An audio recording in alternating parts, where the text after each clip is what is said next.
All right, everybody, welcome back to Golf DMV, 1500 AM in the DMV, anywhere worldwide where you get your favorite podcast. Of course, Vern's here, LB's here. We got a lot of stuff to talk about. Scotty Scheffler not playing at all. LB is headed down to the players, but we've got to stop everything because DMV's own Bailey Davis is with us yet again. University of Tennessee Volunteers.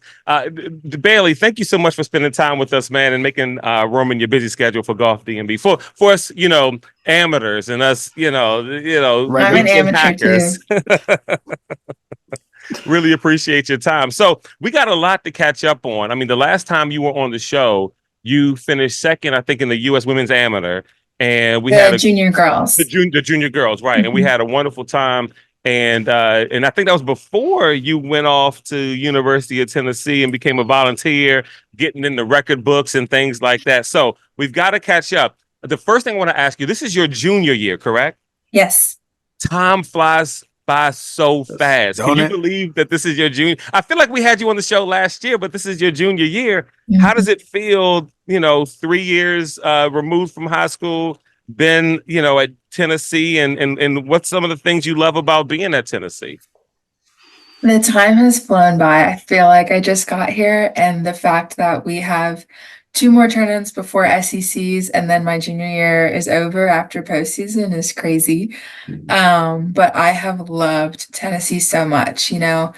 College golf is such a huge change from when you're a junior golfer because you're playing on a team and you have coaches and you're not used to having coaches aside from your swing coach. Mm-hmm. They keep up with your nutrition. You have a strength coach, you have a trainer. Like, we have so many people here that are supporting us. And I think that's probably my favorite thing about Tennessee is the support that they have for their athletes, especially their female athletes. Like, we have our own Lady Ball logo, we have our own color. Like, they support their female athletes like no other school I've ever seen. And so I really appreciate that, and I'm super thankful that I'm here. The facilities that we have here are unbelievable. We just got a weight room built at our golf facility for the golfers. So nice. Things like that is like they will do anything to see us succeed, which I greatly appreciate. No, absolutely. And it's crazy because, following you on like Instagram and stuff, like you're definitely living your best life. Like Bailey's just out here having fun, playing golf, doing her thing. And I love to see it. So when you first got to, Tennessee, because like last week we had Good Counsel's high school varsity golf team on the show. Well, at least the coach, and we covered their tryouts and stuff like that. And there were some seniors on the team who were going on to play college golf. What was the biggest transition from you, high school to college? I would say having to you play on a team here, and you play on a team in high school for your high school team, but it's different. Like, when you get to college, you're at a higher level and everyone's good. Like when you're at your high school, like, you're the star, people are okay. Like any sport, like football, basketball, volleyball, like, you are the star. And then you go to college and everyone was the star at their own high school. And so I think I don't mean to interrupt you, but especially if you're going to University of Tennessee or like a big school like that. I mean, it's one thing to go. I mean, I'm not knocking any school. I mean, any level of collegiate, athletics is one thing. Right. But when you're with the big boys, you're with the big girls, like that's a different level of the best of the best. Yeah, I was in the training room my freshman year, and I'm on the table like next to this girl, and she's ripped, and I'm like, holy crap, like, who is this girl? And she had the Olympic ring tattooed on her, and I'm like, oh my gosh, okay, there we go, like, this is it. So I think the way that from high school to college, in college, you're competing against your own teammates to make the lineup. Your teammates that were, the top of their hometown. And so the fact that it's so competitive, and you're playing as a team, but you're also playing as an individual. You're playing against your teammates while you're out there. And so I think the most difficult part for me was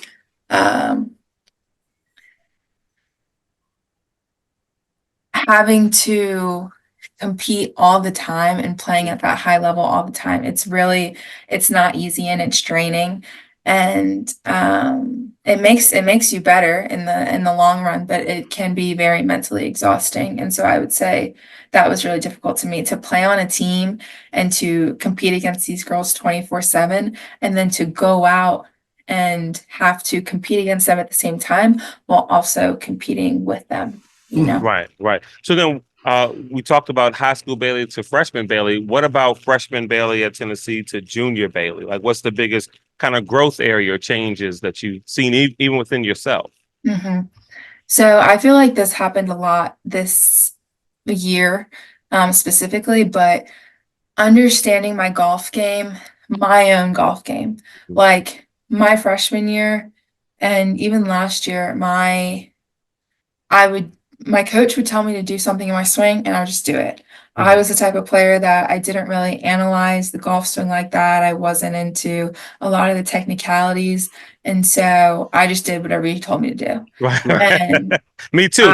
And for you, like, it could be your coach or swing coach. For me, it could be some dude that I see at the driving range eating a hot dog. Hey man, why don't you try this? Do it like this. And then I'm like, okay. Oh, yeah. So, but I'm an idiot. I mean, you play at University of Tennessee. Go ahead. I did the same thing though. Like whatever my coaches told me to do, I'm like, okay, cool, I'll do it. Right. But I didn't understand why. And so then I would get on the golf course and things wouldn't be working for me. And I had no fix to it because all I knew was what my coach told me to do, but I didn't know why. Like I just did it just because. And so this year has been a huge growing year for me in understanding just the basics of the golf swing and my golf swing in particular, and why certain things happen, so that when I get on the golf course, I can better adapt and fix it, like, and kind of play the game that I have that day. And I'm not just stuck out there and I feel like nothing's going well for me. So I would say that's the biggest growth in my game this past year mostly. And I'm super grateful that I've gotten to this point where I better understand what's going on, because I don't feel so lost out there. Sure. Yeah. No. I know the feeling, not of growing, but of feeling lost when I'm playing the game. And so you are in the record books because you and a teammate of yours shot the fourth best score in school history after 54 rounds. Talk a little bit about that, where it was, and because I don't know what it's like to be in the zone like that. Like, what is it like to be, in that zone where you're hitting targets and just and it's a record, round or record tournament. Yeah. So that was actually, I think I hold 2 of the 4 best. See, I like the humble correction. Like, well, no, I wasn't. No, Bailey, no, please do it. Like, so Claude, it's not just 1; it's actually 2. And I love the way you did it. Like, so I very think subtle. that like, well, you didn't put some respect all the way on my name. I wasn't trying to correct you. It was leading into my answer, right? Because last year I shot at the home tournament. I shot a 63, and that led into the round, the whole tournament.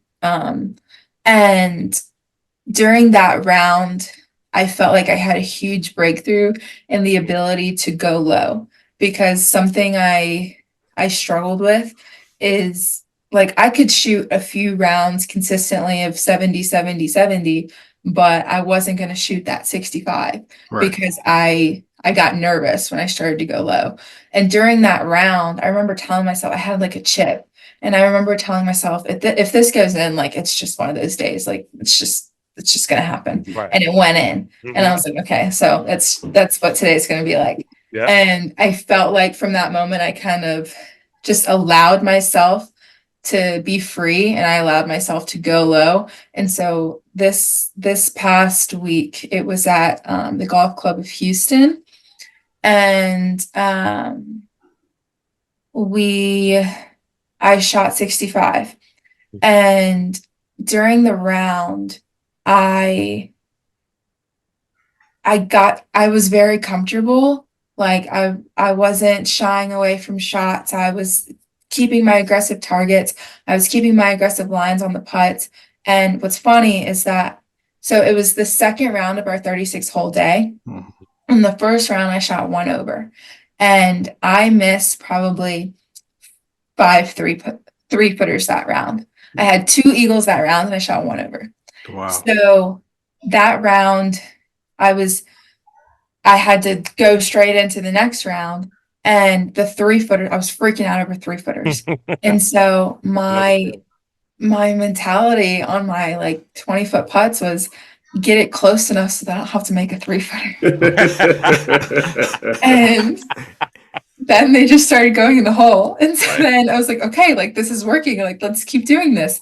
And normally when I'm out there, I'm smiling and I'm like enjoying myself, but I was straight faced. I didn't want to get too excited, didn't want to get too pissed off. Like I was just very in control because I knew that if I did that, my emotions would take over and I wouldn't finish the round how I wanted to.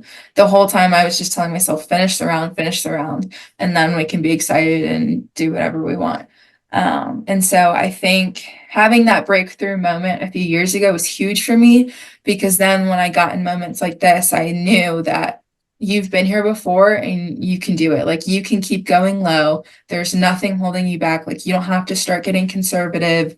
Like you can do this. Right. And I promise I'll get to LB and Vern in a second. I'm just going to hog the mic a little bit since we got Bailey on. So in the day in the life of Bailey during golf season, what is it like for you? Student athlete in golf season, what's like kind of your day-to-day thing?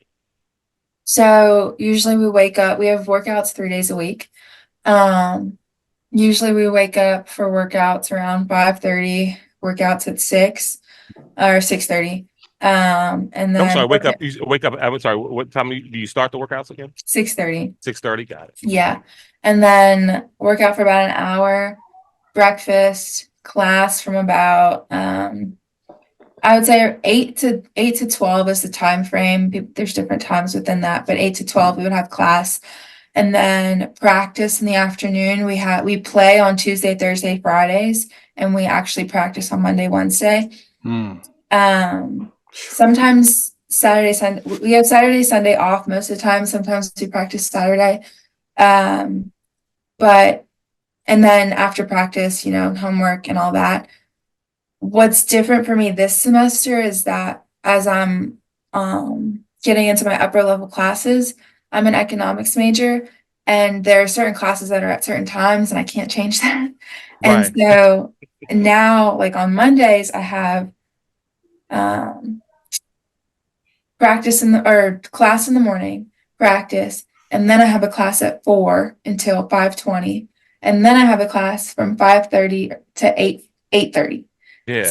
So they don't know that you're a world-class golfer and you're an athlete and you can't be sitting in class for like 6 hours. No. Right, exactly. Guys, come on. So my Mondays are probably my busiest. But I feel like now I've been able to manage things a little bit better since it's my 3rd year and it's not as stressful. I've really valued sleep. So when I do get a day off, that's what I'm doing. And I've also really valued like taking that day off. I feel like a lot of golfers, or not golfers, but athletes in general, think that, and I agree that it's important to put the work in, but when I do have that one day a week, like I take it off. Yeah. Like the recovery is huge. And if I'm constantly killing myself every day of the week, like I'm not going to have enough energy to go into that next practice on Monday. Yeah. And when I'm at that practice on Monday, I'm making sure that like my focus is at that practice so that I can feel good about what I just did. And then I feel like, okay, like I deserve this day off and I can take this. So I think that's huge for some athletes to realize, is that that recovery is important. Yeah, and we've seen some athletes even on a professional level, not just like with golf, but even with like tennis, where you go at it, and there's a mental toll and an emotional toll that it takes. Yeah. Where just that time away, or even if, like again, one day to just breathe a little bit and recover can be a big thing. I'm gonna step back from the mic for a second, LB. LB, you fire off your questions, and then when you're done, you toss it to Vern, and then I'm going to wrap things up because I've got some kind of rapid fire questions I want to ask. Okay. All right, Bailey. I just have a few questions. One is your aspirations to be on the LPGA tour, or is that a goal of yours? I'm not sure. Not sure yet. Okay. I've thought about it. I've gone back and forth. And ultimately I have no idea.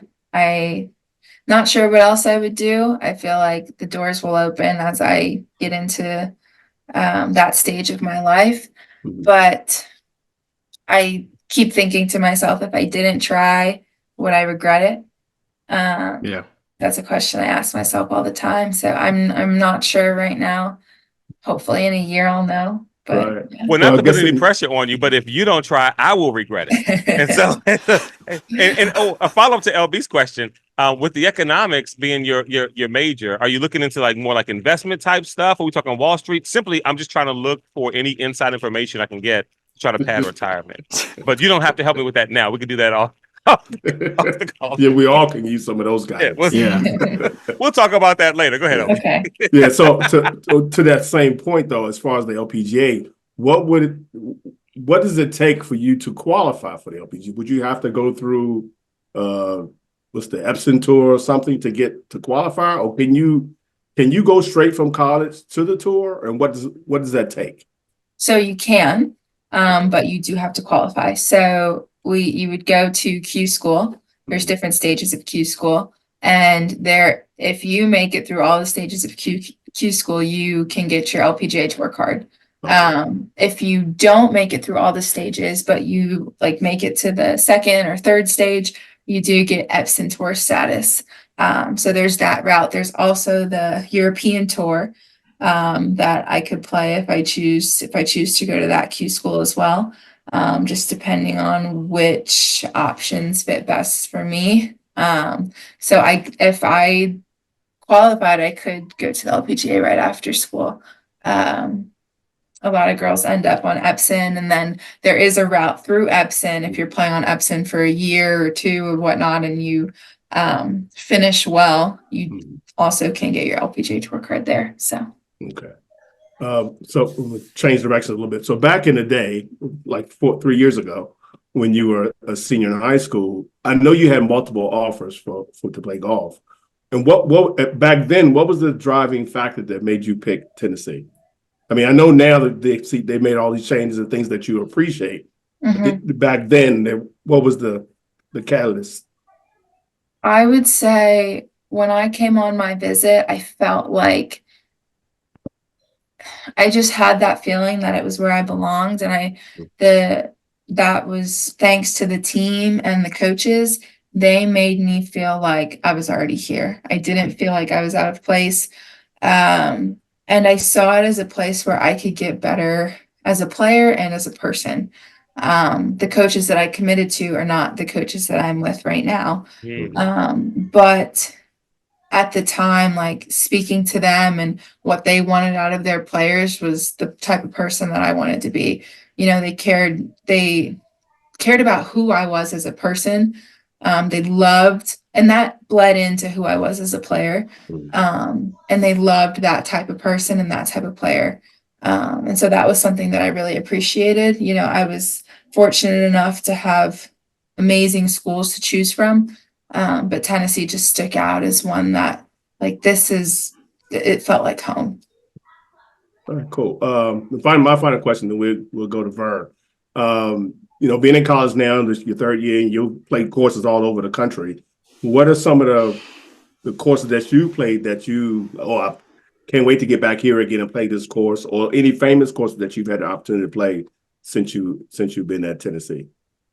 Yeah, I played Augusta. Oh, yeah, so that was pretty cool. We got you could just drop the mic after that. I played Augusta. Just tell us about Augusta. Next question. Yeah. We got invited by a member out there, so that was an amazing experience. But SECs used to be at this course in Birmingham. It's called Greystone, and it's one of my favorite courses I've ever played. It's beautiful. It's a real challenge, and I loved it. SECs has changed this year, but that was one of my favorite courses I've played since I've been here. Okay. Before we go to Vern, I'm sorry. One more question, then you cut him. Then you can cut me off later. Okay. Travel. I'm assuming because I looked at your all schedule. I know and I'm going to assume the stuff on the West Coast that you are flying to those events. But the stuff I see some in like North Carolina, things like that. Do you all take buses? We drive. We have a Sprinter van that we take. Okay. It's a huge van that will fit like 8 of us, and we drive to those. Okay. All right. I'm going to try. I've been looking at your all schedule. You got some stuff coming up that are relatively close to us. I might try and get down to some of those events this summer before, I guess spring before it all ends. I love that. Cool. For sure. Hey, the one you should have went to, LB, was earlier this month, and what's this? Guadalajara, Mexico. Yeah. Where'd you go? Finish 9th? Yeah, top 10. 75, 74, 74. It was very nice. Yeah. Vern does research. I do a little bit. Yeah. That was a tough course. Yeah, it was it. What was tough about it? Yeah, I think the tee shots you had to be really precise. Like it was a pretty tight course. Okay. And then the greens, they were really hard to hold. But because I hit the ball so high and I have a lot of spin, it was I was able to do well out there. Yeah, it looked like it. Like from again, that's a top 10 with some plus scores. When I looked at the score sheet, only a few went under. It looked like it was a bloodbath out there. So I want to just really quickly talk a little bit about some of the golf stuff. To Claude's point, we spoke to, we have a relationship now with the Good Counsel high school coach, and I know he'll see some of these clips and everything else, and maybe just see if we can get some good information for the youngsters who are about to make the transition as you did a few years ago. But really quick, I do want to go back and shout you out on the tournament you were talking about earlier, the Chevron down there in Houston. Again, Claude, 73, 65, 69.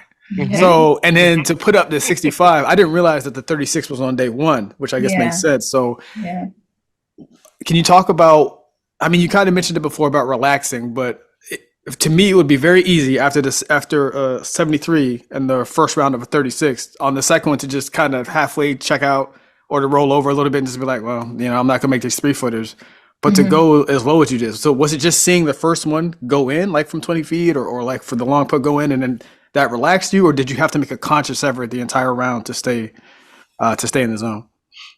So I would say the first round I was 3 under through like 4 holes. Okay. And I got to 3 over in the span of like 9 more holes. Golf. And at that point, one of my coaches came up to me, and she's younger and she played at Tennessee, and her and I have a really close relationship. And she was like, how do you feel right now? I said, I feel pretty freaking stupid. And I let it like all out on her. I said, this is how I feel. Like, this is where I was, this is where I could be, and this is where I am. And I'm so mad right now. And then she took me through, she reminded me of the mental tools that we use. And like our mental game is huge for us, and it's something that we work on constantly. We have 2 mental coaches. And so her being there to listen and to allowing me to let it out, and then her reminding, like she knows me so well and knows how to get through to me. And so her reminding me of the things that I need to focus on in order to play well helped me so much. And so being able to go from 3 over to then finish that round at 1 over. And then, like I said, my mindset was just get it as close to the hole as possible. Right. And so, the fear over the 3-footers at that point didn't really affect me that much, because I avoided them at all costs. I just put it in the hole. Like I was better at the 15-footers than the 3-footers. Man, out there looking like Chef today. That's what's yeah, so exactly. And so you said something earlier too that I think would be useful for other junior golfers, and actually, to be honest with you, even us guys like amateur golfers, because we all experience this too as trash golfers. It doesn't matter what level you're at. The idea of I don't want to say scared of success, but it's like we all know we have a certain level, and it's like, man, I could break 80, I could shoot mid 60s, I could do this. But then when you get there, or when you start to approach it, we fumble the bag somehow, something in there where it's like, oh, I shouldn't be here, or you have those thoughts of like, oh, how am I going to mess this up? Can you, I guess another mental question, can you talk a little bit about like even just through your 3 years as you've, because I saw I want to say you went with T2 at the Mercedes-Benz a couple of years ago. I was just kind of looking through the score log there and how it's gotten persistently lower and lower. Can you talk about how you've kind of, got yourself in a position to believe like, no, like I can be comfortable here. When I start to approach, mid 60s, I'm good. Mhm. I think everyone has their own techniques, but for me, it's having the confidence in the work that I put in. Okay. Like this past last spring and this past fall were not good seasons for me at all. Okay. And I will openly say that because it's golf and that's what happens. Right. And so I was putting the work in before, but I wasn't working on the right things. And so once I started working on the right things and putting the work in, like that combination helped me so much. And so for me, it was going into our first tournament this spring, Mexico. I had confidence in my game and that I could shoot the scores that I know that I could because Right. of the work that I put in, and I had the confidence in my preparation. And so when I'm at practice and I'm seeing the ball roll in the hole from 10 feet, I'm able to see that in the tournament. In the real tournament. That's the We've thing. done a Okay. lot of adversity training and practice where it's drills where you have to make this putt. We have team drills where you have to make this shot. And so to the high school golfers, to the amateur golfers out there, like when you're standing on the range and hitting ball after ball after ball just at the same target, that's not helping you overcome any adversity. Being able to hit the shots on the golf course when it counts. Like if you're on the range and you say, I'm gonna get 3 out of 5 within a certain proximity to the hole. Like that's more of the adversity training that's gonna help you on the golf course because you have to do something in a certain time period, which is what happens on the course. And so that adversity training and practice helped me so much. I hate it, but it helped me so much into being able to do it in the tournament. To perform under pressure. All right, there's two quick ones to get you out of here. Yeah, so and they're related. So what would junior college Bailey now go back and tell senior high school Bailey just before you're about to cross over, just about your golf game? If you could go back and tell yourself something to work on with the knowledge you have now, like, hey, you need to really focus on X, Y, and Z. What advice would you give yourself? I would say to expand my golf knowledge. Like I said about my swing previously, like understanding my swing and why I do what I do and what happens when I do this, what happens when I do that.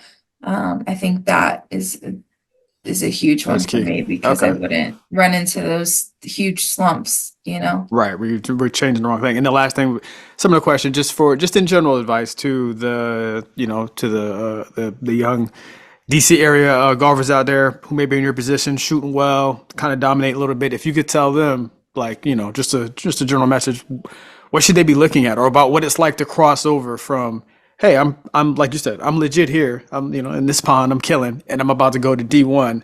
What are some things that maybe they should just think about in general?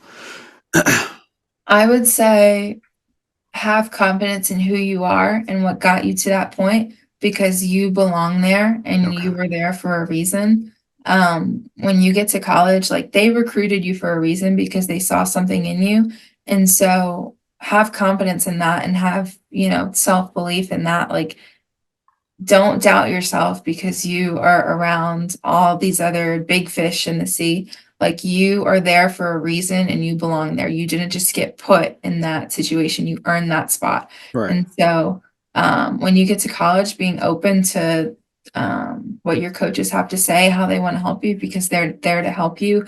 But at the same time, understanding that you belong there and you earn that spot. So it sounds, Claude, like a lot of what it comes up with a lot of athletes, right? Maybe not so much, I don't know, NFL, NBA, but Joel Donovan talking about the imposter syndrome type thing. You can kind of roll in there where it's like, man, what am I doing here? But on full swing off camera, he'll tell you like, oh, I'm a beast. I can go, like you said, I roll into a practice round, Bailey, and put up 63 like it's nothing. And then they get into the tournament and they see Scheffler and they're like, what am I doing? So that's good. Yeah. So yeah, you belong. You 100% belong, and you did your thistle. That's what's up. Okay. That's all I got. We're going to get Bailey out pretty quickly because she's already been very generous with her time. But you had mentioned like certain courses that you like. what type of course do you like? Like for me, I like the courses that are challenging where like placement is everything. Again, not that I play well there, but like locally we've got Laurel Hill, Tobacco Road, Pacific Dunes, like where placement's everything. You got to strategize. So I like those kind of courses. What kind of courses do you like? I I like open courses where I can hit it far. See, I love the honesty. Yeah, okay, I get it. Northwest. I love it. Yeah. Now, which I think in Maryland there's not that many because there's a lot of trees. Yeah. But like Houston, that was like pick a good target and launch it. Yeah.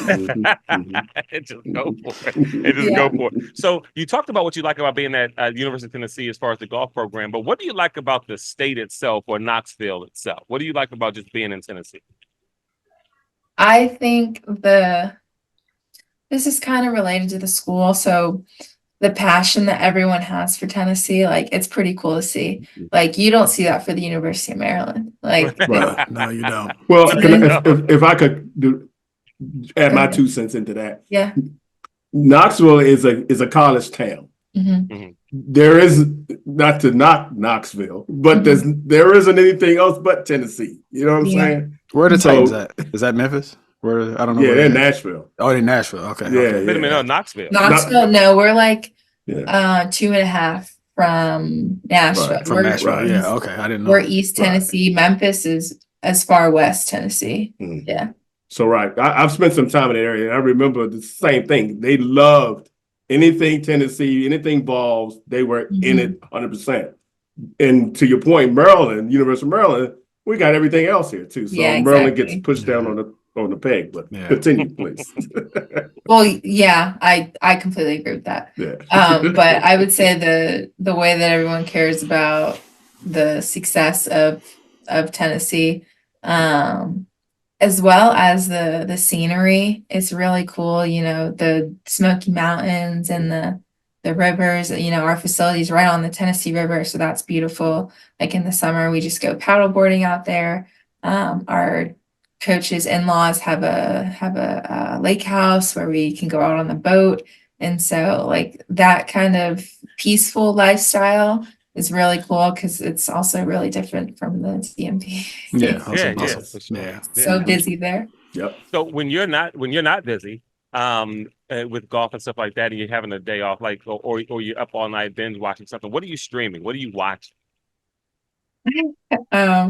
My favorite show is How to Get Away with Murder. Okay. My wife loved that one too. Yeah. That show seems very popular among women. I don't know why that is. Yeah. I don't know why that is. My dad said the same thing. He said like you're like planning something, and it's just so good. I'm just checking it out. Just taking notes. Just in case I ever have to, I'll know what to do, right? Yeah, exactly. Now, Bailey, do you remember? Because I mean, I'm not even sure if you were born when he was like starting or whatever. But this R&B singer Genuine. Do you remember Genuine at all? No. Oh, Fern, you remember Genuine though, right? Oh, I like how he turned to me. Yes, I do, because I'm old like you, brother. Yes. But you remember Genuine, right? Yes.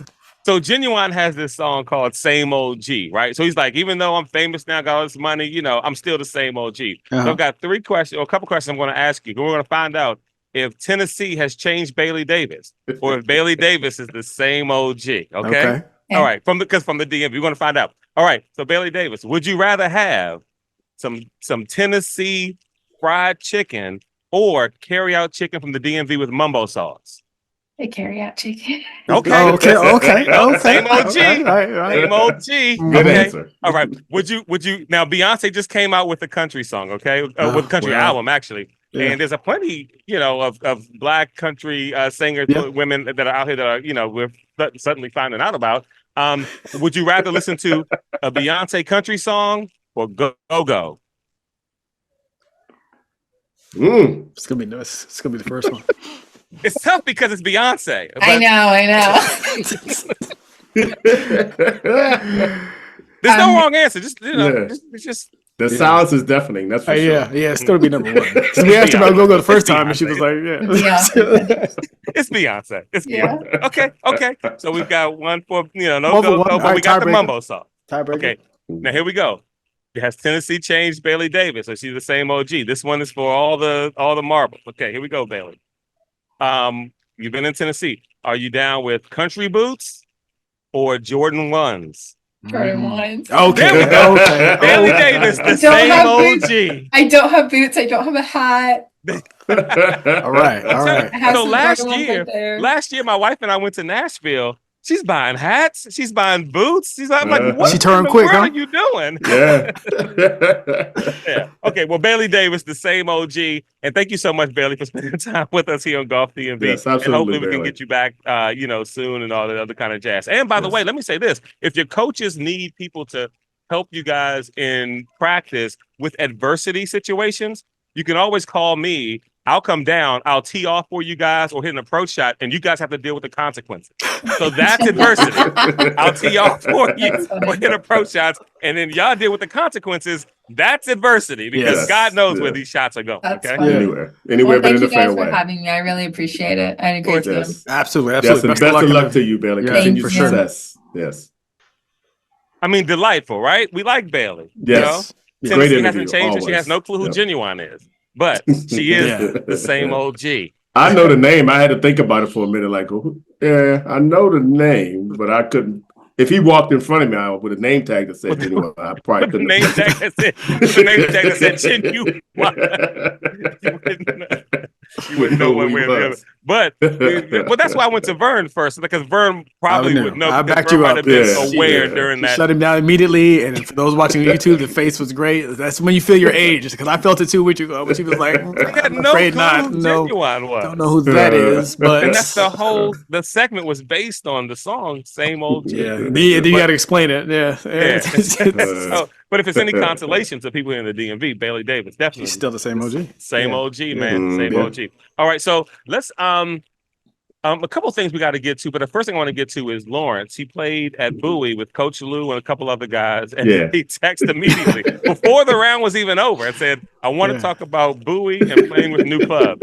And we all know what this is about. Lawrence is about to go on one of these great Lawrence rants. Yeah, everybody clear out. Go right ahead, my brother. So we had. By the way, Bowie, home course of Lou and Matt. Right. Okay. I think at least once a week in the season, like a Friday. Right. Yeah. Okay. Yeah. Well, they won't see me there. Let's say it that way. So when I was approached about playing, I was like, yeah, great, I'll get out and play. And I had never played there before. I passed it several times, over the knew it was there, but I just never played there. Right off 97. Right. Vern never set up a tee time there, so we never played there. So. When I pulled into the parking lot, I was like, oh, okay. All right. Let's see what's going on here. An elevated gunpowder. If I was gunpowder, I'd be offended with that statement. So, I park and everything. I go into the quote unquote, I put it in air quotes, underlined, the clubhouse. Mm-hmm. And the guy's at the same guy that's making your hot dogs. It's the same guy that's handing me your range balls. So I get my range balls. I don't know where to go, so he directs me over that way to the right. Go out to the right, you'll see it. I go to the range, dude. It's like 5 mats, maybe. Mm-hmm. And they gotta be 40 years old. No grass. No grass. Okay. There's mud, and there's these 40-year-old mats. I mean, it was. I didn't want to hit my clubs off the mats. That's how bad the mats look. Not the new PXG. Right, You just walk over there with the fresh bucket of balls, just looks around and just sets them down for him. You can have these. That's okay. I'm leaving. And there was nobody there. There was nobody on the range but me. Oh, okay. It's like the new parents, like the first time parents bring home the baby and everything. I'm not putting the baby on that. This person can't hold the baby. Right. I'm not letting my PXG hit this grass here at Bowie. So I had a bucket. I probably hit half the balls. I was like, this ain't even worth it. So I went on back. We tee off, and I'll give them a pass in one respect. It had rained like 2 days before. We had a couple of rainy days before we played. So it was pretty muddy in spots. Cart paths were hit and miss. Either they were there or they were muddy and flooded and falling apart. I mean, what I will say about the course, I thought the layout was okay. It just needed some TLC. It just Right. I mean, somebody to just give a damn and fix some things. You know, put some grass here. You know, fix this path. Put some rock there. Put some money into the court. Right. So So before I went, because again, I had never played there before. I went online to try and see the scorecard. Couldn't find it. Not even on their website. They don't give you a scorecard. They talk about the history of the course, you know, how many hands it's been through and all that kind of stuff. And, you know, now we have this new management company. Well, this is the new management company. I hate to see the old management company. Because it definitely needed a lot of work. It's like when your friends turn people on a blind date. Like, well, I'm telling you. Right, she's nice. That's the first thing I thought Got about. a great heart. Great personality. Great personality. Gem of a person. Great job. Listen, works super hard. He makes a lot of money. Very reliable. Okay. So for all of that, you know, not greatness. What was the green fee? The green fee probably, I assume, did it match? No, it should have been. It was again. This is March. To me, it shouldn't have been. It was $45 or something like that. Maybe. I thought it was gonna be like. I thought you could say $25, $30. No, it was 40. We're riding, so maybe I had to pay premium because I decided to ride. But it was 40 because I got range balls. It was close to $50. I know 52 something like that with range balls. And you guys must have played before like 2 o'clock or something like that. Yeah, we played Monday. We had a 10 o'clock, 10, 12 tea time, something like that. Okay. On a Monday. But yeah, it was the course itself was nothing to write home about. Let's talk about the golf itself. First hole was a par 4, slight dog leg left. I saw guys with irons, and I got a scorecard, but I hadn't pulled up the app to see how the hole plays and that, you know, that kind of yardages and that GPS kind of stuff. and all that, yeah. Right. So I just said, you know what, I hit a 7-iron off the tee. And when I got up there, I was like 20 yards behind some dude that hit a 3-wood. Wow. So I felt pretty good about myself. And I was in the middle of the fairway. He was over in the side. So I parred the first hole. I'm like, this is gonna be a great day. I like this course. Right. It's not so bad. Turning around already. I ended up with 4 or 5 pars on the front. The back was a totally different story, of course. I ended up with 91 for my score. I think Coach Lou had 88, and the other 2 guys were north of me. But all in all, the irons were really money. Yeah, but Vern. Yeah. Vern's recommendation on the Titleist M. It was the M. It's the the M grind. Yeah. On the Titleist Vokey wedge. Dude, I was pulling strings. You hear me? Pulling strings out there. Okay. I hit one about 10 yards past the hole. It put it in reverse. No. 3-foot putt. That's what I'm talking about. I hit several darts with that wedge. I mean, from fairway, from the rough, sticking them. 8 feet, sticking them. 6 feet.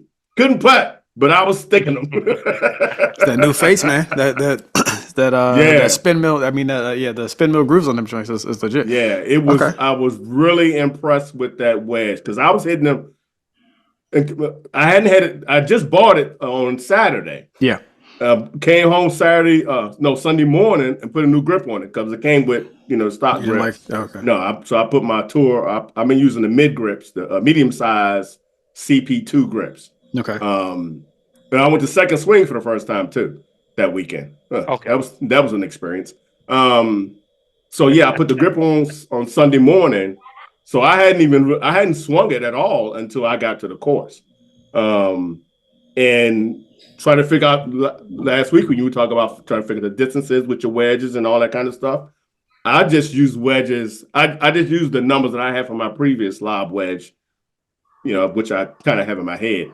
And that's what I went with. And it was pretty standard with that wedge as well. Okay. A full on lob wedge for me was like 85, right on it. But I like that. I really like that wedge. And my irons were pretty good too. My driver was complete trash. Okay. I hit it twice, and then I never pulled it out the bag again. I hit my hybrid off the tee when I needed to. Okay. But yeah, all in all for the first round of the season, with a new wedge and new irons. I was really happy with how I played. I couldn't get off. Like I said, I got to figure out what's going on with my driver. But once I figure that out, then something else will break. So it'll start the process all over again. But I couldn't putt to save my life. The greens were very, very slow. Okay. I mean, unbelievably slow to the point where I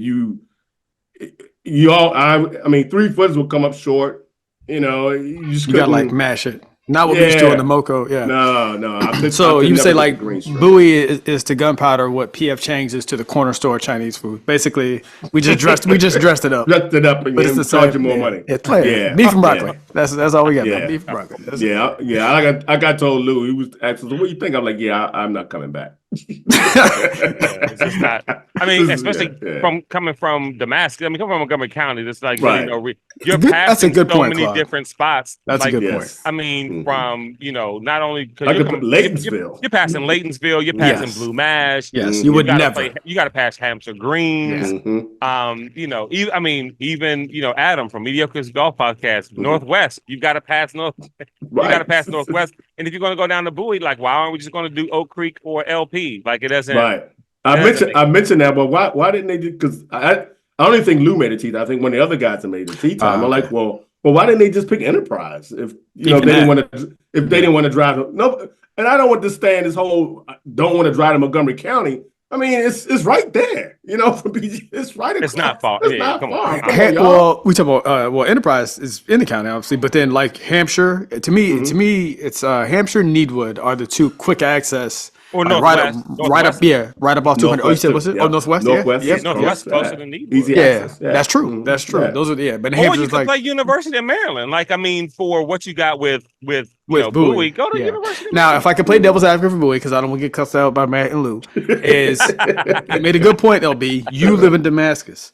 If you live in PG County and you're near there, and you're trying to get out, and you just want to get out, get a quick 9, something like that, and you get like the membership. Because I think too, they offer membership things which bring the price down even more to maybe $20, $30, something like that.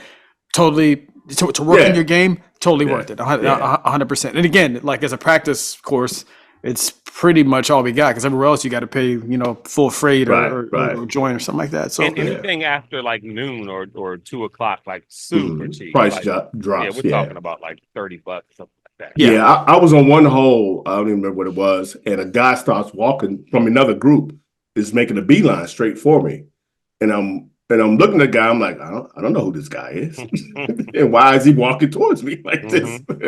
And as he got closer, I'm looking. I'm like, oh, okay. I reckon it was my, it was the neighbor from the house I grew up in. He was our next door neighbor. Oh wow! Yeah, he recognized me. He came over. We chatted for a minute. So I asked him, so you play? He's like, yeah, we play. And he's older than me. Just to give you a number, range. And he's like, yeah, we play here. We play here 2 or 3 times a week. I'm like, oh.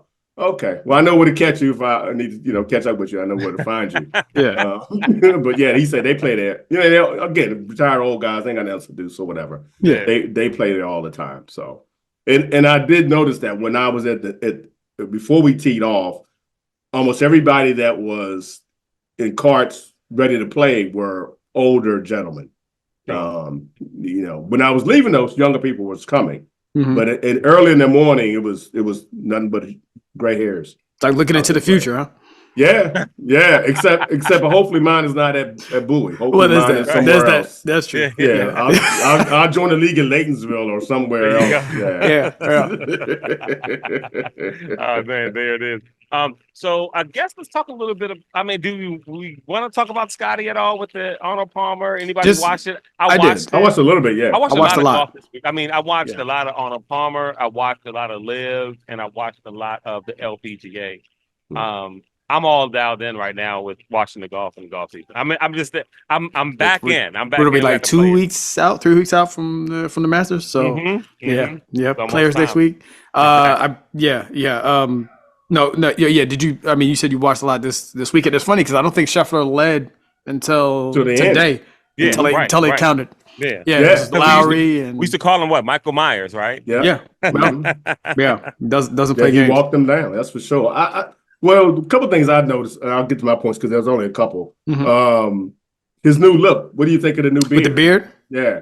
I almost didn't even recognize him. To be honest, I didn't either. And I like it. I like it because it too. Right? I feel like they were joking a lot on the broadcast for those who don't know, because Scheffler had, and again, to be clear, Scheffler's had I think already 2 or 3 top 5s this year already, a bunch of so it's not like, don't anyone who doesn't watch golf who listens to this podcast, so I don't know who that would be, don't get it twisted.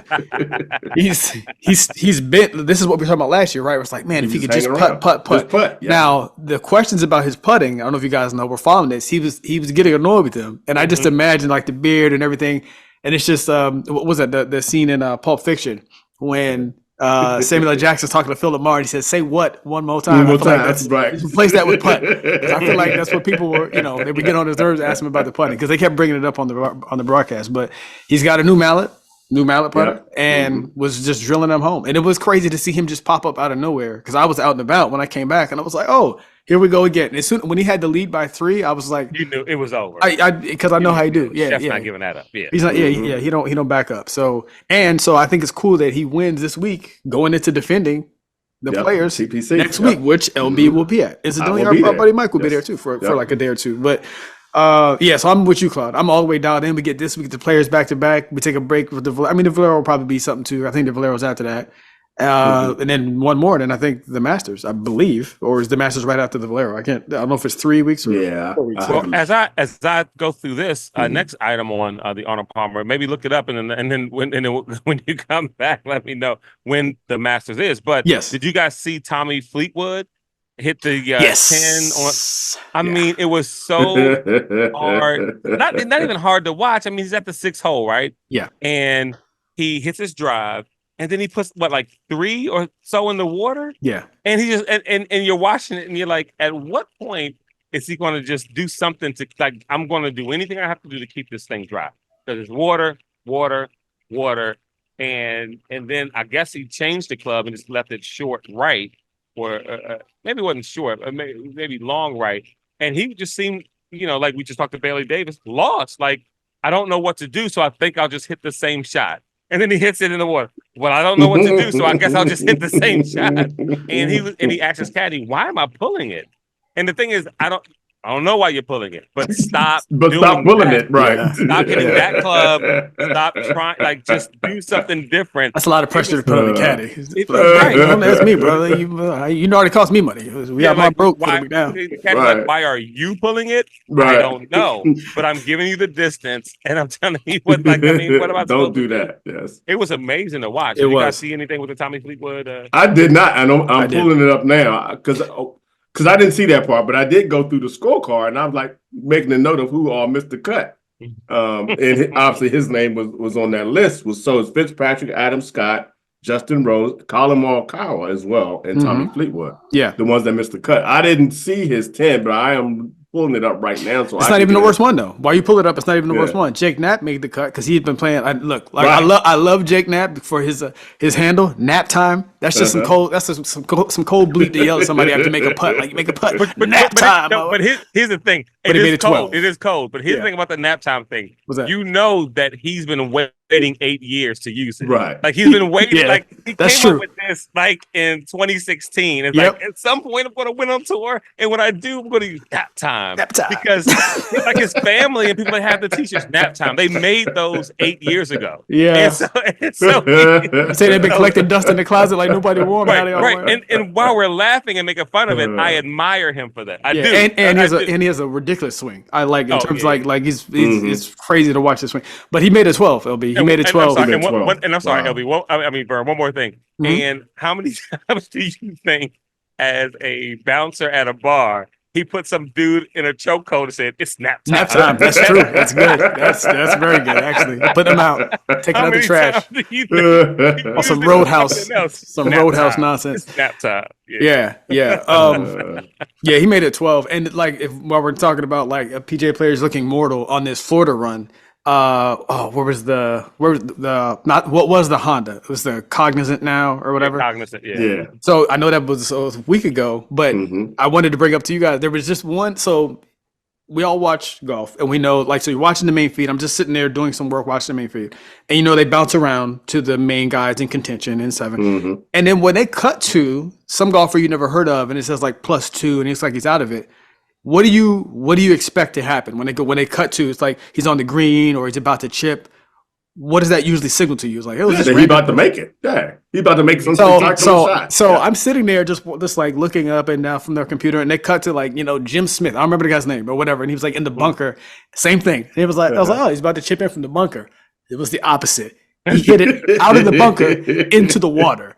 And I've talked about this on the show before, and it never gets old for me. The golf shots that are so bad for the pros that the commentators don't even have. They're embarrassed and they're just silent. Yep. Like he scolded out of the bunker into the water, and it was dead silence. No kidding, Claude, for like 4 seconds on air, which is like an eternity. Yeah, we don't like dead air. That's just a tough thing, Jim. It's like they didn't know what to say. Oh man, it was the best. Yeah, so something about this Florida stretch, man, is putting these boys through, and we know we're gonna see some big numbers at was it Sawgrass? TPC, Sawgrass coming up. So I'm looking forward to it. It's crazy because we can all relate to it. Like I remember, again, I think I shared this on the show, sitting back watching some of our golf videos on my phone, and Sierra's wondering, like there was one time at Bandon Dunes, I'm trying to putt for par. I'm literally like I remember that 3 steps away from the hole. And I miss it. And Lawrence is just laughing and then interviews me as we walk to the next hole. And she's like, why do you guys make fun of each other? It's like, because it's funny. Like, yeah, we messed up and screwed up and should be able to make that. But and then I think we were at Rattle. And, and Vern misses a putt. And Lawrence and I just busting out laughing on the video. And she's like, this is like, you guys do this to me. Like, you guys spend all this money and all this time with each other, and you're invested in each other's game. Like, you want to see everybody do well, but you laugh like this when they don't. Like, you should be upset. Like, no, I should not. Because you're laughing at yourself, basically. Right. Because I would have done the same thing. Yes. And because likely 2 holes ago, I missed the same putt. And now you've done it. And so it's the fellowship of suffering.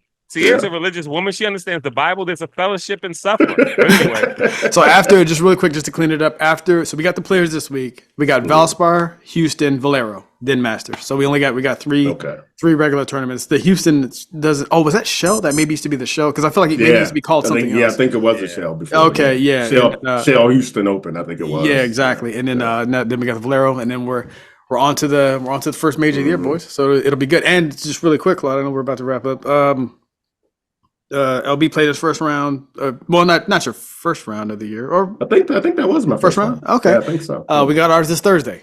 On the day that scoring resumes. So next week we'll be able to talk about. I will put in my legit score. I mean, unless it goes just like way off the rails, but I will try my best. If it's a 120, whatever it is, I will put it in there. So what's the rule of these scores now? Because you just opened up a can of worms there, Vern. I didn't. Yeah, you did, because you said I'm gonna put it's the first day of scoring. I'm gonna put my score in, unless it's X. So what is the do we have need to set this up? LB's got a good point. Like going into the season for Golf DMV. If you play 18 holes, I take that back. If you play 9 holes at a real course, when I say real, I mean 9 or 14, basically. Because 14 go for 18. Yep. Right. Not Bowie. Yeah. But if you play at a real course and you play 9 holes or anything greater than that, that score is supposed to go in your tracker, no matter how good or how bad it is. Is that the rule? I mean, that's generally that's the rule. Yeah, and to be and again, to my point is we're not picking and choosing. Oh, I had a good round. I'll put this one in. Next week I shoot 110. I'm not putting that one in. No, we're not. And I do want to say I put in some high. So because I had this discussion with Crouppen, and he was looking at me kind of sideways. I was like, look, man, it's not a thing where I only put in the best rounds. Crouppen talk about this. Well, I wouldn't worry about it. You guys hang out. And, are you Zoom calling? Or it's a separate trend. It's a separate trend. I'm not saying they talked about that over dinner. He was my friend first. Anyway, go ahead. No, and I mentioned it to him, and he kind of gave me a look, and I had to clarify. I was like, it's not a. You are correct. Every single one should go in there. Right. And I'd probably say 98% of them. Every now and then you'll get one. Like there was one last year at Waverly Woods. I will not forget. That's which is where we're playing. It's incidentally this Thursday. Uh-huh. I had nothing. It wasn't even like, oh, you're playing bad. Like I couldn't even. And so that's the one with the Mike Rosaka guy, the boxer guy, who had to keep me from just leaving the course. And so, personally, do I? No. I could have put the 140 in there. And to be honest with you, it wouldn't have counted anyway. So it would to the 20. So it made no difference. But because of that, I'm like, there's no point in putting this in. But then every now and then I'm trying hard and I suck. And I was like, well, I got to put this 101 in there or whatever it is. And there are some of those in there last year for sure. Right. So I don't, because the system takes your top 10. It takes best 8, the best 8. Best so 8. So it looks at your last 20 and it takes your best 8. That makes your handicap. Now, if you have a waste score, it will push out one of your better ones or whatever. Right. So, that matters. But, yeah, no, I don't. I try not to do the thing where I'm only putting in. No, even the trash ones I'll put in there. But like ones that are just like if you looked at a heat map and then there's just like this one way off the map. Right. We're gonna discount that. We're just okay. All right. I need to know the rules of the game. Yeah, no, for sure. And we got tournaments too amongst the group and everything else where we're competing with each other. So you ain't gotta worry about that. So we good. Okay. Has anybody been watching the Netflix series Full Swing season 2? Oh, it started already. I didn't know it started. Well, then I guess we'll talk about it next week. Yeah. Well, no, next week I'll be busy because I'll be at the TPC. Yeah, that's right. The Players Championship. Lawrence Brooks checking it out for you. So, okay, we'll do TPC stuff. We'll see if LB maybe on the plane can. There is no plane. Oh, you're driving down. I'm driving. Well, maybe as you drive, trip, you buddy. can watch. Yeah. Well, yeah, that gives you plenty of time to watch. No, that's how you know somebody retired. Got to keep your eyes on the road. We go to Florida? Let's drive. All right. I ain't got nothing else to do. I got nothing else. But I'm thinking it's gonna be a good trip. I'm gonna stop along the way, like drive to North Carolina, South Carolina area, see some friends on the way, that kind of stuff. Yeah. Will you be seeing our mutual friend Valerie Massey? That's my first stop. That's my first stop on the way in. Her mother, I said, "What up?" I will, and then I want to see my friends Lori, my co-workers who lives in. They live in Charleston now, so I'm gonna try and see them on the way, either going or coming. I haven't decided which. Will you spend a whole day in Charleston?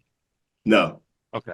No, because I want to get there Wednesday to get my credentials and stuff. Right. So that Thursday morning, I'm going straight. I don't have to go through all the administrative stuff. So my goal is to get to TPC Wednesday afternoon to pick up my my media credentials. That's the plan. Be sure to follow Golf DMV on Instagram, and you can watch all of Lawrence's. Yeah, I'll post as much as I can because I've had my hand slapped by the PGA for doing things that was against the rules that I didn't know. Talk to fans? We don't want people knowing about the fan experience at the PGA tournament. Who knew you couldn't talk to fans unless you were only in the fans? Yeah, only Golf Channel is allowed to interview the fans like they do. Right. Yeah. Oh, they don't? Oh, okay. Like, what do you do? They may want to change that because again, we're a show of the people. You know what I mean? And we want to talk to people and see what they think and stuff like that. And so I can talk to people, but only in the fan zone. And I can interview them, but only in the fan zone. Okay. So I should have responded and said, that's interesting because I covered a live tournament last year and they didn't care who I interviewed. That's true. And LPGA. Bring up the LPGA too. Yeah, and LPGA gave me inside rope access. What about you? They might just flex on the LPGA. They might just be jerks, but Live doesn't matter. Live does what? Live does. Well, maybe we'll allow you. Right. Exactly.